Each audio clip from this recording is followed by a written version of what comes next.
GGLeagues Collegiate Platinum Division. In today's featured matchup of the final, we have Heartland Community College versus Illinois State University's Redbird Esports Academy. I am Six Griffin. Joining me on this cast is Chris. How you doing?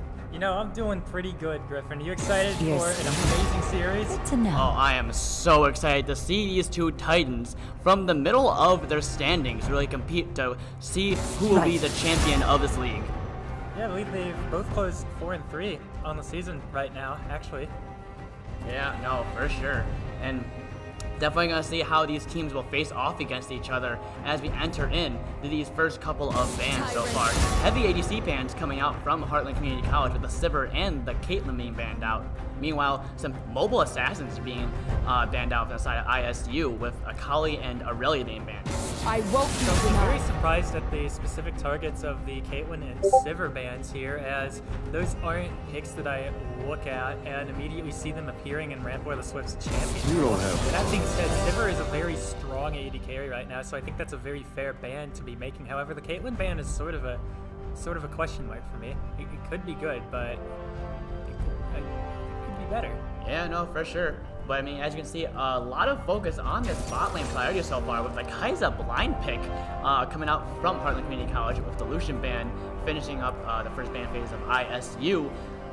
Looks like Chase is being hovered from the side of ISU. They're being getting these first two picks, seeing do they want to try to get the counter pick, and looks like they will with the Vayne so far, try to match that mobility and damage from the Kai'Sa. And see, that's the reason that Chancellor scared me so early on, is because they didn't really ban any of Rampor the Swift's champion pool, and they left his pocket Vayne up, which is, according to his OP.GG, one of his top champions, and they used that first pick on a blind pick Kai'Sa, which really doesn't get them anything into that Vayne pick at all. So even though they did take away the Kai'Sa from Rampor the Swift's champion pool, they didn't really cut down on the amount of available options that they have here. Yeah, no, for sure. And that Morgana will be coming out to complete Heartland Community College's bot lane. Gallia being hovered as well. Actually, that will be the Ahri. Yep, being locked in for the side of Heartland Community College. Ahri is Emersmith's bread and butter. No surprise there. And it looks like we are currently seeing Morgana being picked up here. I'm very interested to see how this Morgana performs, just because if it's... with the Ahri being picked up, the Morgana is very, very likely going to be support unless they whip out some G2 strats on us here. And the reason that scares me is because the Nami pick is not only a big pick for Sheila, still remaining up, but an extremely good counter pick into that Morgana matchup. So getting to play Nami Vayne into the Kai'Sa Morgana is pretty free and completely invalidates the entire way Heartland Community College drafted. Yeah, no, definitely strong counter pick coming out from ISU. And speaking of interesting picks in general, Oh Teemo my God, being picked my up from the brain. side of ISU. Not really sure what is going on right here, but who knows? I mean, that is a blind pick Teemo as well. So really giving Heartland Community College the ability to pick a very strong counter pick into this. We're gonna see how they respond right now. But bans are coming out as we enter around into the second round of bans right now. Vladimir being banned out, possible top lane counter being banned out, followed by a Lux side of Heartland Community College. Yeah, Vladimir being one of those staple meta champions right now, and in addition to that, Vladimir has an extremely strong matchup into the Teemo. So taking that Vladimir away really opens up the top lane for this Teemo, and it's very likely going to be a Teemo top, as the Teemo mid is kind of questionable at best, but I could see it being used as a pocket pick. Don't think it would be here though, it doesn't seem that good. That being said, the Vladimir also very strong in the meta right now. And speaking of meta bans, we have the Hecarim coming out now. Yeah, interesting Hecarim ban to close out the second, basically close out bans for ISU right now. Definitely trying to give their Jarvan, Deca01, a strong jungle presence. Already Jarvan being a very strong kind of early jungler, being able to get a lot of picks off, especially when it hits that level 6 spike with the Cataclysm right now. Orianna will be closing out the bans for Heartland Community College. Orianna and the Lux, two big control mages in the mid lane. That's the Aurelion Soul coming out for Beagle in ISU. That's actually so spicy. I think it's very hard to see this pick coming too, because it doesn't really appear anywhere on his champion pool, and it's not necessarily even meta right now. So one of the questions I have is how well it's going to be able to play into this Ahri matchup in particular. That matchup is actually not one of Aurelion Sol's like worst matchups, so Biko really has room to play around in this matchup, and I'm excited to see how he can affect the map, because right now they have a pretty advantageous bot lane to do depending on the counter pick they take, and looks like the last pick Urgot is coming in. Yep. And you know, Teemo doesn't exactly have that much of a gank setup, but you have Aurelion Sol and Jarvan Roam combos. Having to play against the Teemo in lane is rough enough already, but you have to deal with the Roam combos coming in, and it can very easily get questionable very quickly for all the laners on the side of our own community college. That being said, that last pick, Urgot, is a pretty solid pick, and I think one thing that scares me though is the Teemo Blinding Dart like actually stops the Purge from just working, but it looks like that's the Kled pick coming in. So yeah, it's a Teemo. Oh, wait. They remade. Yeah, it looks like there must have been some sort of difficulty. There's no way the Teemo pick was real. For sure, there must have been some misunderstanding, miscommunication with picks and bans, but I mean... I think it could have been a Taric. Yeah, it's possible right now, but... bro. We're already kind of looking at what we were kind of teased at right now. We're kind of see what we're kind of getting ourselves into. Looks like they must have rectified the problem, and they will be moving into just redoing that picks and ban so far. Looks like probably gonna keep the entire pick ban. Yeah, replace the Teemo with something.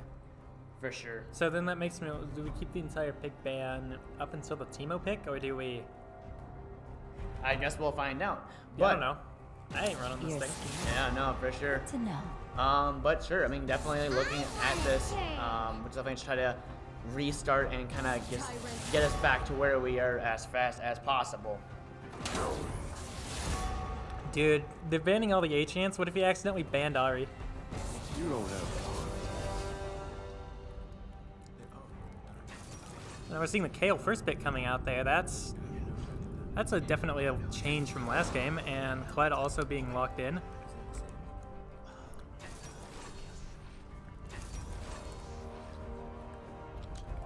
And pick ban's going by incredibly fast here. So the jury is still out on this one. I'm not sure if this is an entirely new pick ban phase or what's going on, because it looks remarkably similar so far, and we have the same comp. Well, it looks like the Nico coming out instead of the... I think they, I don't know, I think they, actually, after the Teemo pick happened, I think they just trolled until they got final word from the staff on what to do, honestly. Yeah, no, but definitely that will be a full-on remake of the picks and bans. They obviously know what they want to take and everything, so definitely this picks and bans should be wrapping up very shortly as teams are to be kind of picking up back where they left off and whatnot. But I guess considering some of the new picks that are coming out that we have seen now is the Nico and the Kale coming out. So very interesting. See. So both these teams have actually faced each other before. I believe it was in the last game of the regular season, and I had the honor and privilege of co-casting that game with you as well. And one of the things that excites me is we get the run back on the Ahri Nico matchup this game. Both mid laners on their comfort picks, and it was very spicy the last time we saw them play, and I expect nothing less this game. Yeah, no, definitely gonna be a very interesting matchup in that mid lane to see who can kind of really take our priority with the kind of just burst AP mages they have right there. But one matchup I actually want to highlight right now, the Kale pickup from Sion right now, I mean, just seems a little out of the box for him, where Kaligi seems like he's on a comfort pick with the Kled. Kaligi is very much so on a comfort pick on this Kled, and the huge question mark about Kale as well is Kled actually dumpsters that matchup. It's not even close. Kaligi should have a field day in this top side. If he's having a good day, he's gonna have a field day, honestly. Yeah. And another interesting pick is this Tahm Kench bot lane for the Vayne into this Kai'Sa Morgana lane. I perhaps would have preferred something such as a Nami or a Sona, something with heals, something that counters Morgana. As the easiest way to shut down a Morgana in lane is with heals, and you dodge the bindings, and the Vayne Kai'Sa matchup in the bot lane is relatively even, both AD carries generally around the same power level. So that being said, they're both hyper carries. A lot of focus on that lane is on that support matchup, and we've chosen the Tahm Kench into the Morgana here, which does keep the Vayne safe, but I think there's better options to be picked there. For sure. And for those of you just joining us or joining us a little late, we are GGLeagues. GGLeagues is a recreational esports league based in the Midwest. Their goal is to build up the esports community and connect gamers to each other. They have leagues for players of all skill level. Anyone can join. Players in GGLeagues play through a regular season like you're watching here each week. Then, all the players get to play in the playoffs and finals in person where they can finally meet the players they've been playing against all season. If you guys are interested, please go to www.ggleagues.com and sign up. We are at the Illinois Institute of Technology for the in-person finals in the Collegiate Platinum Division between Heartland Community College and Illinois State University. As we wait for the spectator delay to count down, we can further analyze just what kind of what expectations these comps are going to be facing against each other. Because I mean, one major highlight I'm really seeing right now, I really want to see, is the early impact from Deca 01's Jarvan 4. Just imagine just kind of already kind of snowballing an already aggressive Kled on that top lane. So yeah, more on that Jarvan pick. A huge focus is going to be in these solo lane matchups, as this Kled able to bully out this Kale early on, and both Kled and Nico with that snare and Kled with the bear trap on a rope and the jousting, both have very quality setups into this Jarvan IV gank, and then he can easily drop the flag and drag combo on them, and that's pretty much going to force, it's going to force summoners or get them a kill pretty much like every time he comes in the lane if the other laners aren't careful. So I'm very interested to see how this Jarvan plays around these solo lanes this game, and especially into this Kayn jungle matchup. Kayn, not exactly known as being a powerhouse jungler until he gets his Rost. Yeah, no, I definitely wholly agree right now. I mean, Heartland Community College's comp right now just doesn't seem like it doesn't really have a lot of power in that mid lane. Sorry, in that kind of early / to mid game so far. I mean, I feel like they really gonna need to kind of scale up. Kayn to get his form, Kale to start getting kind of the enhanced autos and whatnot. Even Kaiser even kind of starts scaling up, get that 1 or 2 items up there. I think definitely the only real source of kind of early game damage they do have is that Ahri of Emersmith. I'm actually really frightened to see how this Heartland Community College team can play the pre-6, as right now they currently have 2 losing matchups and 1 even matchup pre-level 6 with the Kayle into Kled and the Ahri into Nico. And then Kai'Sa Morgana, definitely an even matchup, I would say, in the bot lane, maybe slightly favored towards the Kai'Sa and Morgana here. And with the losing jungle matchup as well, it's going to be really difficult for Heartland Community College to pressure this map early on. And I think if Illinois State can keep the same, skill level, and assuming both teams play correctly, Illinois State should come out of this early game with a substantial lead.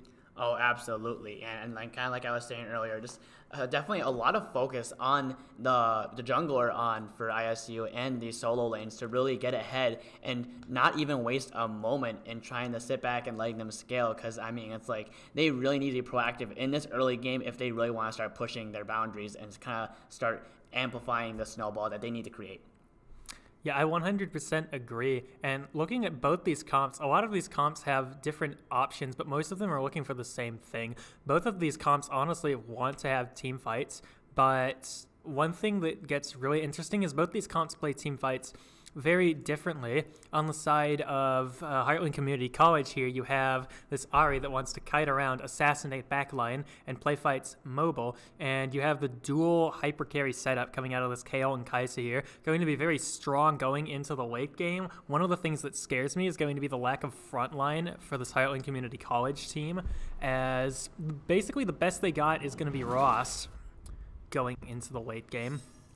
But looking on the side of Illinois State here, they have, in my opinion, a better team fight setup.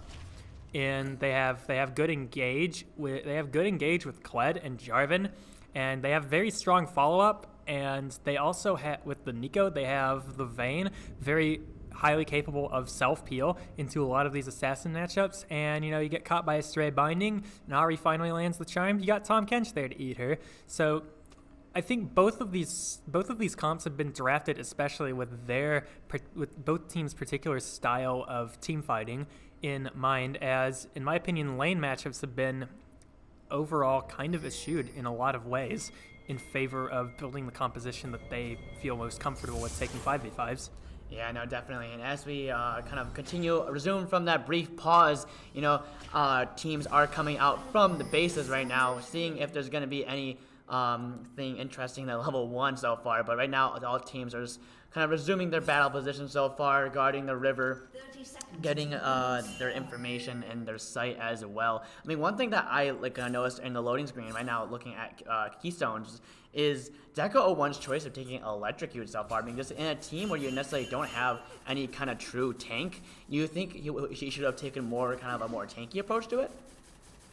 I actually do agree with that. I think taking Aftershock and going the Cinderhulk Jarvan option would be pretty fine. You also have to be kind of careful about build there, as Warmogs is actually not a very good second item on Jarvan, just because Jarvan literally does not have the health pool to support the Warmog's second buy. And also, he probably won't be a mega tank, but you can easily take Black Cleaver second with a Cinderhulk build and then transition it into a Gargoyles or a Warmogs after that. Usually a Gargoyles is going to be the choice, though. Yeah, I know, for sure. And I mean, I guess not necessarily not too bad, because also considering that on the side of Heartland Community College, they don't necessarily have any true tank either, but they do necessarily have a lot of just sort of evasion and a lot of ways to keep themselves safe with just Morgana Black Shield, the Kayn ultimate, and the Kale ultimate as well. Yeah, I 100% agree, and going forth into this early game, I'm very interested just to see the jungle action that we have going on here. Deca01 already going topside and going to be spotted out by that ward very quickly. Yeah, definitely. I mean, as this early game is unfolding right now, I mean, right now, who do you got your money on? Who is looking to kind of come and be the champion so far in this match? You know, I'm feeling Redbird Esports actually, because you can make a strong case for Kaligi. That's all I'm gonna say about that one. Strong case for Kaligi indeed. We'll see what Kaligi can do to carry his team right now on the Kled. We'll see what he pulls out in game number 2. But right now we have game number 1 on our heels, as Kaligi is doing a great job. Already 7 CS up in that top lane. And we see Deca01 here going into this jungle and counter-jungling the blue buff away, so we're seeing some vertical jungling coming out this game. For those of you who are uninformed about vertical jungling, usually what happens is both junglers start at opposing buffs, and then they go to take their scuttle crabs, and then after that they just walk to each other's buffs and trade them off. The reason being for that is vertical jungling is actually usually more efficient pathing for both junglers. Yeah, but speaking of junglers right now, it seems like autofill support is the first one to show in lane. Sheila eats up Vayne to try to escape out. The exhaust is used. Sheila is pretty low right now, all 5 stacks, but the heal is used to save Sheila from certain death. So yeah, a very effective early gank coming out of autofilled sup right there, which luckily for him, he was not autofilled sup this game, and he shows up in this bot lane and really turns the tides in favor of Heartland's bot lane early on. Ooh, big damage. Some fat damage. Meanwhile, top lane, Kaligi getting some trades down on Sion over here. For sure. And actually, Deca01 might be attempting to match some of this early game pressure from autofilled sup. But I don't think that situation is favorable, as Sion is right now pushed into turret. More fat damage going on this mid lane. Deca01 showing topside. Looks like he's going to take a back here. Meanwhile, though, autofilled sup has been counter jungling his entire bot side. Yeah, they're really waiting. They really want this. Yeah, for sure. They're really trying to bait off, but Sion, I mean, he just doesn't have the mana so far, so there's really no reason why he would go for it right now. I mean, the pots just have the corrupting potion, and it's looking favorable for Sion. They just bait out just enough and force the flash out of Sion. Yeah, it's a very... Ooh, and a flash charm and the orb, but it gives first blood to Emersmith. So in reference to that topside, hold on. Oh wait, speaking of topside, there we go. The remount from Kaligi gives him a kill takes down Sion in that top lane. Jesus, man, can these teams show out? I'm trying to talk here. So a lot of cross-map stuff coming out early on. All 3 lanes having something interesting going on right now. In top lane, that gank by Deca01, very high patience, prioritizing getting Kaligi ahead in that matchup, and Kaligi with the teleport, Kaligi already up 32 CS to 20 right now, and forcing Sion's teleport back means that he's going to be in an extremely good spot heading forward in this lane. So I was questioning how worth staying there and just getting the Kale flash was when you look at what autofilled sup was doing to his jungle bot side, but given what just happened, worth. Yeah, absolutely. I mean, you can already just see the item difference between Scion and Kaligi. Kaligi already getting a decent kind of tier 2 item so far, while Scion, it was pretty much just kind of has that garage sale of just some crystals and some potions. And so, you know, in addition to that, I was talking about this interesting bot lane matchup. Probably not the one I would have chosen, but they're proving to be exactly what they want, simply because once Vayne just chilling there, gets hit by a stray binding, Tahm Kench just eats her up and protects her. Yeah, there you go. It seems very hard for frickin' Stein and like your boots to again, I kind of really real engage on ramp with the Swift without investing a lot more resources. Although speaking of resources right now, Autofield Sub and Scion are on the hunt for Kaligi. He is demounted right now. He's trying his best to conquer his proc. It's pretty close. Flash Scion will take down Kaligi. I actually think if he could have auto-attacked there before he blew himself backwards with the Q, he might have actually killed him. Yeah, no, Would have definitely. been close. And I wasn't keeping track of, I don't think, yeah, he didn't have team. Oh, wait, they go in. He gets a charm. Point blank forces Beagle to flash, but just gets him anyway with the autos and the orb. Smith will take 2 against Beagle.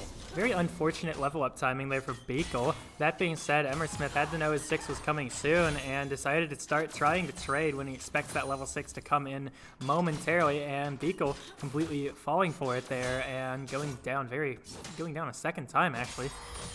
Yeah, but I guess undeterred, Kaligi is back up top with the assistance of teleport so far, as right now all lanes are kind of at least pushing out except for the mid lane for ISU so far, seeing what they can do right now. I mean, honestly, Pico actually finding Tahm Kench right now, maybe not purposely, but one thing that Sheila cannot do, he cannot eat himself.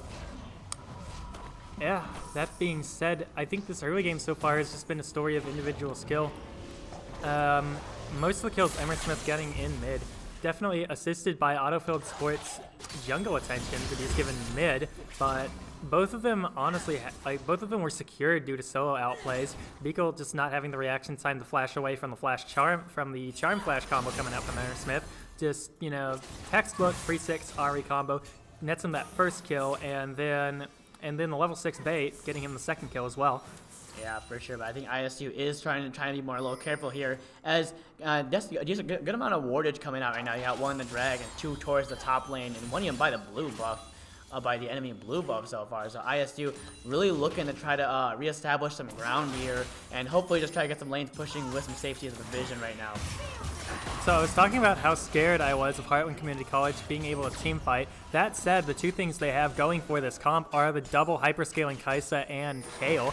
And right now, their lanes are pretty much in the spot they want them to be. Mid lane is 2 kills up and is about to be up in CS. However, Smith chilling down here bot lane, waiting to see if he can get something done. Probably not going to happen. Yeah, definitely. Oh, wait, 4 in the bot lane, really trying to get a lot of pressure onto this bot lane for ISU. But you know, not much besides just pushing them slightly under the turret. All they do gain control of ISU's blue buff. A lot of focus here on this bot lane duo from ISU, trying to keep them under control. As you know, you play against the Diamond support Platinum ADC, you want to do a lot of things. However, I like your boots being taken extremely low here. Wait, right now, hold on. There's some exchanges being out, damage is happening right now. I like your boots takes a little more damage than maybe he wanted to, but I mean, still, ISU's bot lane is still under turret though.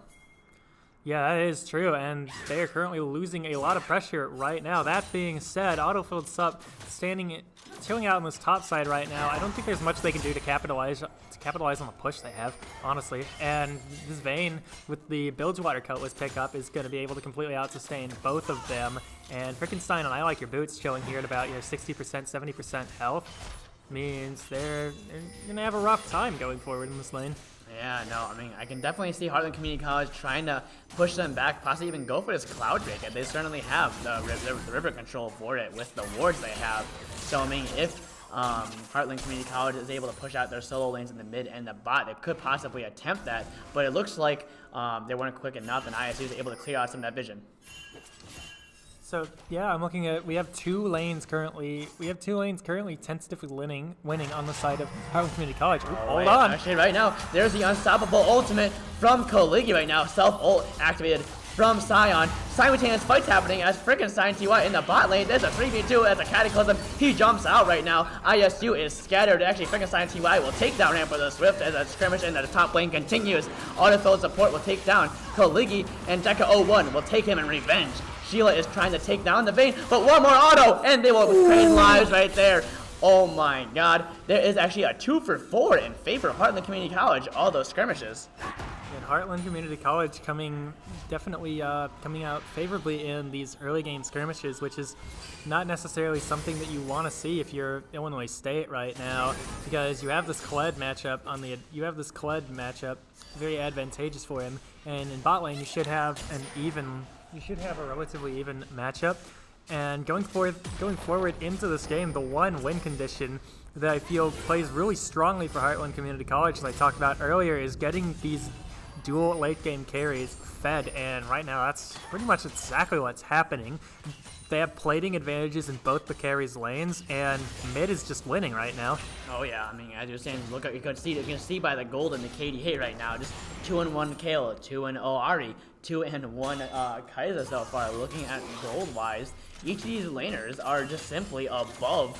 You know, they're strictly ahead, with the Kale and the Artie being almost 1,000 gold over their laners. Actually, I like Ibu just caught out and stuck in the middle, forced to go golden, but that won't really do much, as all he can do is throw down some dirty soil, try to do what they can, but it doesn't matter, because the cavalry has arrived. Rampant Swift will be taken down by Autofill and stuff. Sheila's looking at me next as he's finding Charm. 4 people are down, a cleanse is used, a great health is used. How long can he go? He goes golden, but how long will that keep him alive so far, as the 4-man dive in the bottom lane comes out fruitful? So yeah, we're finally definitely seeing some signs of life here from this bottom lane in Illinois State. But the only issue is Heartland Community College far enough ahead, and they have enough members in position already to try and pressure this bottom side of the map, rotating that Kale down, and it was pardon me. That was a very good usage of the Abyssal Voyage by Sheila to try and cut off their escape, and ultimately successful in netting Rampart the Swift that first kill onto Frickenstein. That being said, though, Heartland was just in the right place at the right time, and they still get the better of that one. Absolutely. Kaligi might get his first turret with the Vicious Strike. So actually, so far, the last minion was not able to tank it enough. So far, there's still 0 towers taken right now. Bot lane of ISU has returned to defend it, but the minion wave is returned for Kaligi, and he might get that first turret for ISU. And this first turret gold is so very important for Kled, though, as he definitely needs to catch up in this lane and start being ready to cement his advantage once again. However, something that's very scary, that Trinity Force already completed for Kale means that Kaligi needs to be sitting on this Black Cleaver on a full Black Cleaver team. That is the engage called for ISU as Emersmith is called out. They see the Ari said, "I want you, Fox." Forced to flash so far. They actually catch out Autofill and stuff, but he's Ross. He's big. The blast cone actually almost betrays him, but the shotgun will shoot him back, but not enough. Deca01 will claim that Rift Herald for himself, but does not get it. Emersmith goes on a killing spree as it will take him for his life. So yes, a very scattered fight there. Kaligi going in, and ISU perhaps not being very coordinated, as you see during that entire fight. Deca01 trying to mow down that Rift Herald there is ultimately successful, but basically trades his life in order to secure the Herald buff. Meanwhile, the rest of Illinois State is busy ultimate charm, and a Q will force him to flash. Actually, Nico ultimate baits on it, is able to get out, but the ignite is burning, but it will not burn enough, as more fights are happening so far, as Frickenstein TY just arrives to deter any attack on I Like Your Boost. Sheila is actually the one forced to run as they return under the tower. So yeah, that panic teleport mid by Kaligi to try and save Biko was actually very convenient for Heartland, as it means they're going to have this top side pressure now. Sion able to take down this top lane turret very fast, means that this KO is going to be getting even more and more ahead going forward into this late game. Yeah, no, definitely. Just the fact that they were not really able to shut down this kill early, or at least shut him down efficiently, was definitely going to be regretting that in the later stages of the game. Sheila is forced to eat Ramp with a Swift to keep her alive. Deca01 takes the flag and drag, but does not do anything after that. And another scary thing that's currently opening up is Autofield Sup's advantage over Deca01 in the jungle matchup right now. Up on farm, up on a lot of kills, and you never want to see the Ross scaling the late game over the Jarvan. Wait, he's going in. Now. He's going in. He's forced to dismount. Base the ultimate out of Sion, though. Spicy. Yeah, no, for sure. Maybe the panic ultimate was used right now, as certainly is some questions or concern from Heartland Community College over that play so far.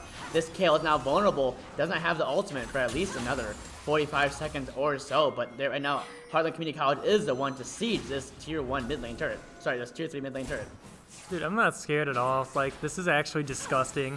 They're 6k gold up at 15 minutes. Like, you kind of have to run it down to throw a lead this big at that point. So I think Heartland Community College is firmly in the driver's seat of this game.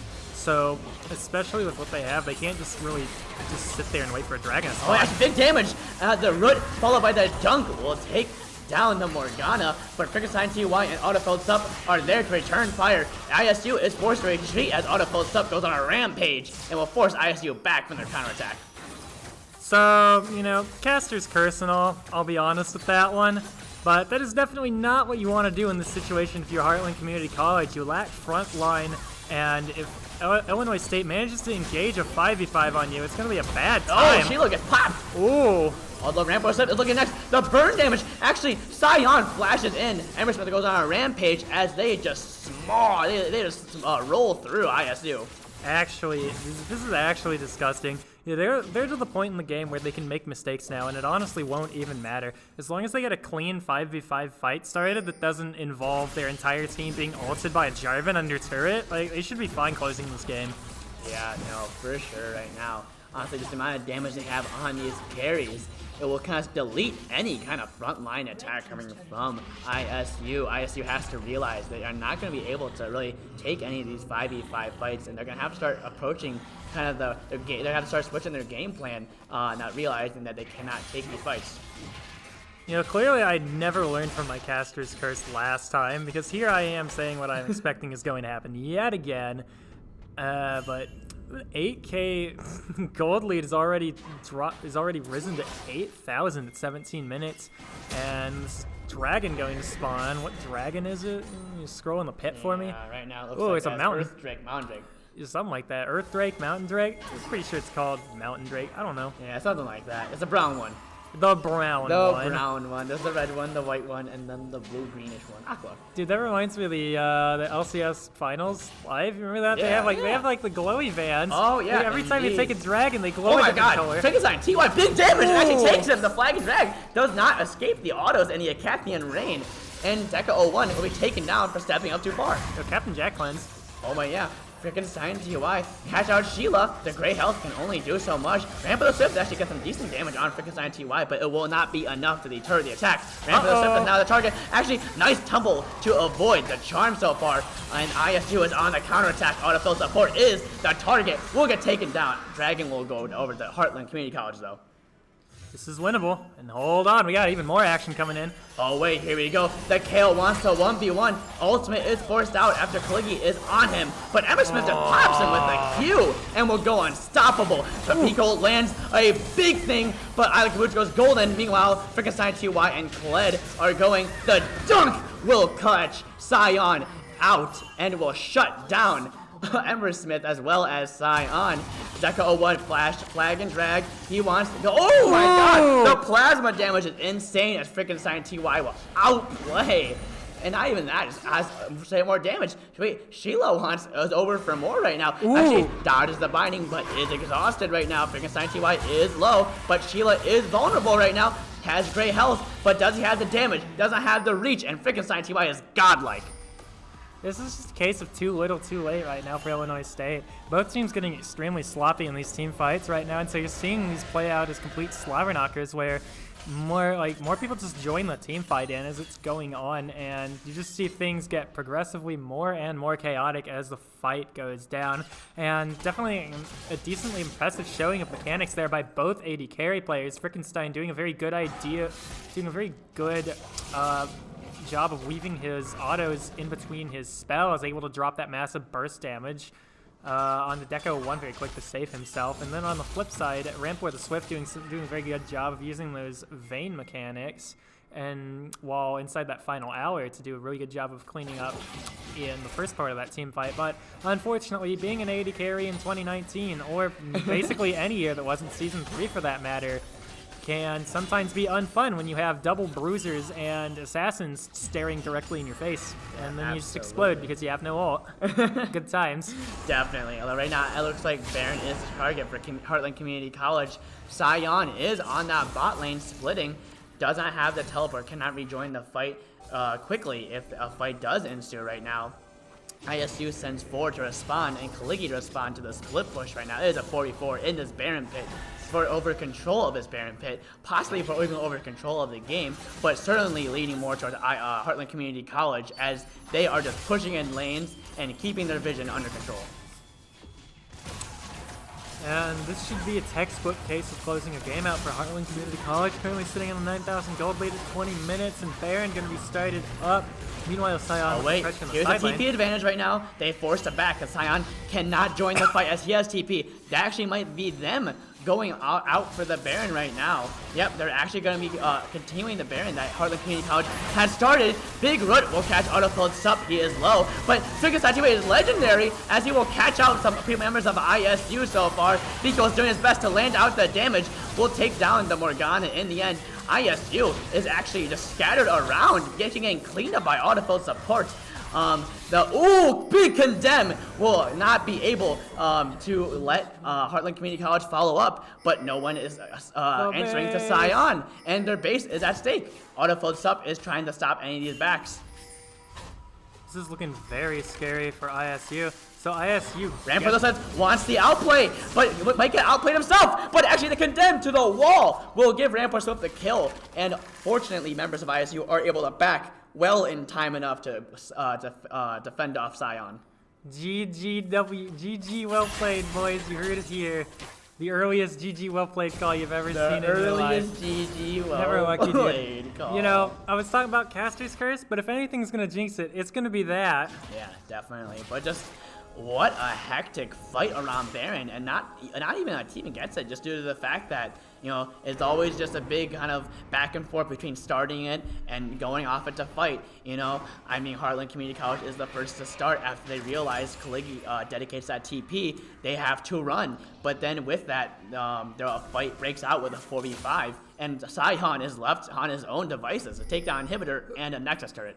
So apparently ISU right here doing a very good job of thriving in the chaos, and ISU actually forcing a lot of, shall I say, coin flippy scenarios in order to get back into this game, but they are coming out on top each and every time they've forced one like that.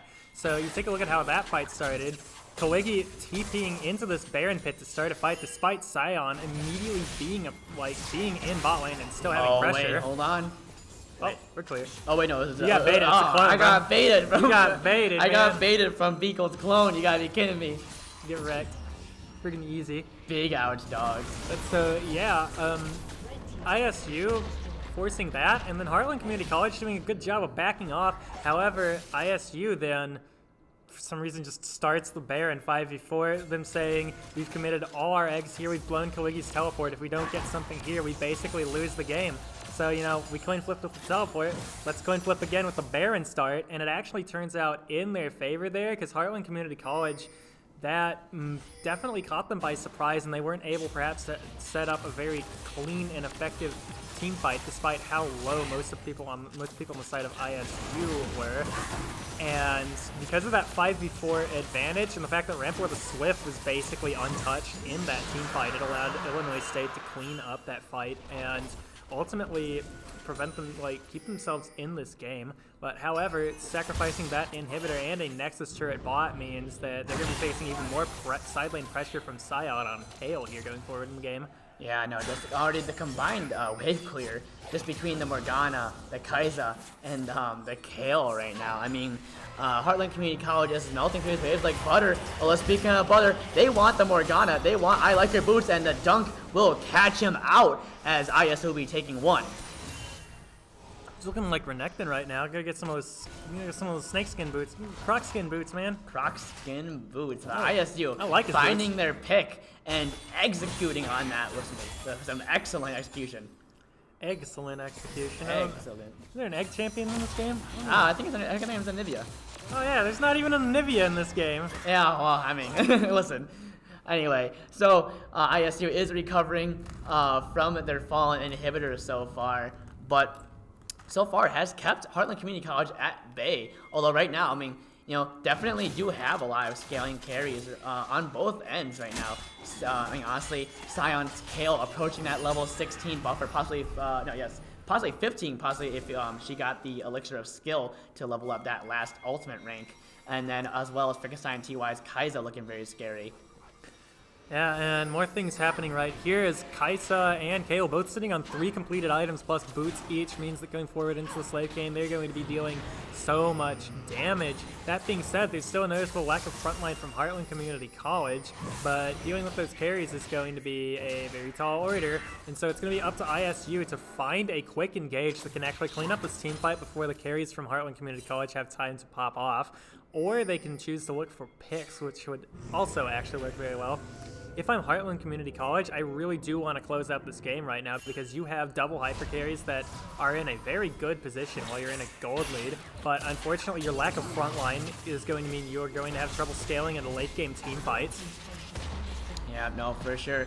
I mean, already looking at a specific player I want to highlight on ISU who's doing a really good job of just kind of suppressing a lot of the DPS from Heartland Community College is Beakle on the Nico, using a lot of the roots and the big area of effect stun ultimates to really just zone out the back line of Heartland Community College. That way they cannot even execute on this high DPS that they do have. So if I'm Heartland Community College right here, I think I do the run back on the strategy I used previously, especially because Kaligi's teleport was down after that Baron play. You have to send Scion bot lane again and still have him pressuring that because Scion has a lot of attack speed, and basically he's just going to end the game if he's left to his own will and wits down there. That being said though... Like they're starting the Baron. Ooh. They're starting the Baron so far, and I believe the ward spots him, and ISU cannot even respond in time as the Baron just goes down so quick.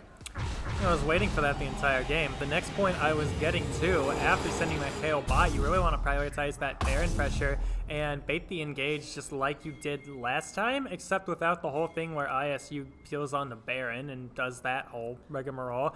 Because, again, extremely easy to avoid then, because you set up that side lane pressure with the KO, and once you force Kaligi to that bot lane, then that is the rest of your team's cue to finally start putting pressure on the Baron pit and force the rest of Illinois State to answer.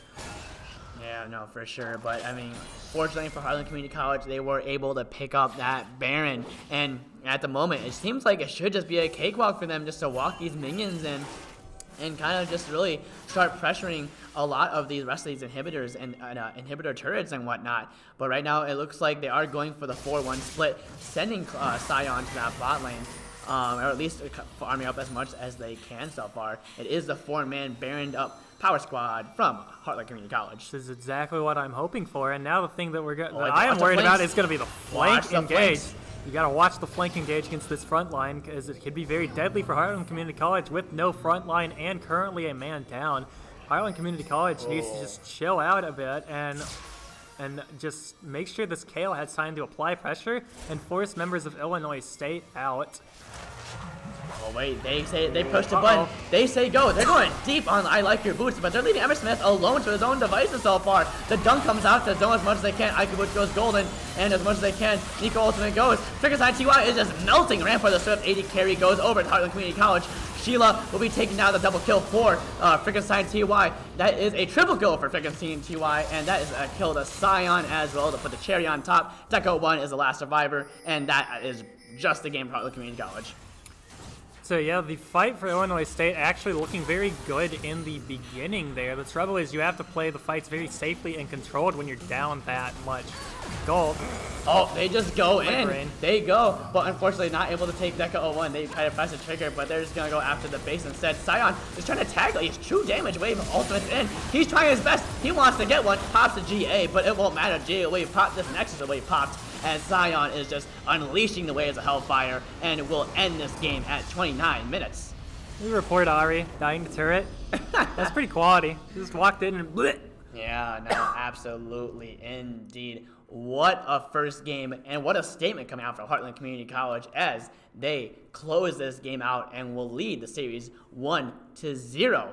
Honestly, Chris, I mean, I don't know what your player of the game is here, but obviously from Heartland Community College, I would definitely give it to Sion, at least in my opinion right now. Did a really great job of just splitting that damage and being able to survive that early game kind of like pressure coming from the kind of aggressive top and jungle from ISU. You know, in terms of who I'm going to give my MVP to, I think I am actually going to give it over to Frickenstein TY this game. The reason for that being most damage in the game, sitting here with this impressive 14-2-6 KD, and especially him and I Like Your Boots doing a very good job in the bot lane of helping mitigate this power duo of Rampart the Swift and Sheila that you have to worry about.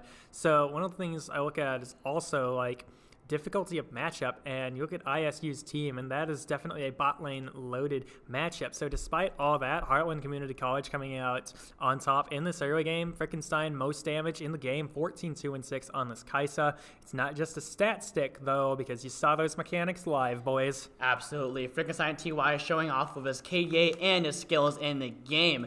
That'll be wrapping up game 1 of Heartland Community College versus ISU. But don't you stop right there. We'll be coming back with game 2 in just a minute. We'll be right back.